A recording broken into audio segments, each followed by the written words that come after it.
પાટણના સાંતલપુરમાં આયોજિત આઈસીડીએસના સરકારી કાર્યક્રમમાં સ્થાનિકોએ ઘેરાવો કર્યો। સાંતલપુરના ગ્રામજનોએ પ્રાથમિક સુવિધાઓના અભાવ મુદ્દે રજૂઆતો પણ કરી છે। ધારાસભ્ય લવિંગજી ઠાકોર સમક્ષ લોકોએ સમસ્યાઓ રજૂ કરી। સ્થાનિક લોકોએ જિલ્લા પંચાયતના ઉપપ્રમુખ સામે આક્રોશ પણ વ્યક્ત કર્યો। પીવાના પાણીની સમસ્યા, ઉભરાતી ગટર અને તેમજ ગંદકી મુદ્દે લોકોએ રજૂઆત કરી અને સમસ્યાઓનું તાત્કાલિક ધોરણે નિરાકરણ લાવવા માટે સ્થાનિકોએ માંગ કરી છે। વધુ માહિતી સાથે સંવાદદાતા કુણાલ જોડાયા છે। કુણાલ, સ્થાનિક લોકો અનેક મુદ્દે રજૂઆતો કરી રહ્યા છે, આક્રોશમાં દેખાય છે, વધુ માહિતી।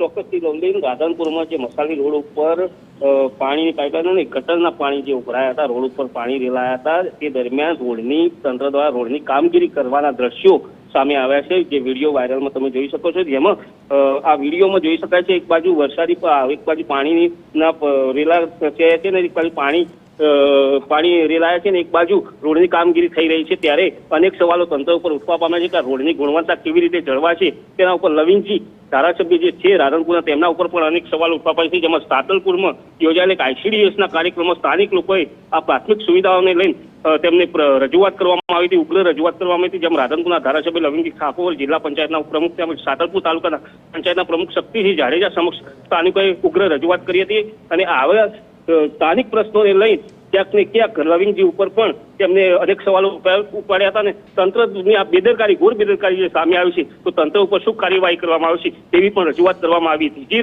લવલી, બિલકુલ આભાર સમગ્ર માહિતી સાથે જોડાવા બદલ। તો જે પ્રમાણે ધારાસભ્ય લવિંગજી ઠાકોર સમક્ષ લોકોએ અનેક સમસ્યાઓને લઈને રજૂઆત કરી।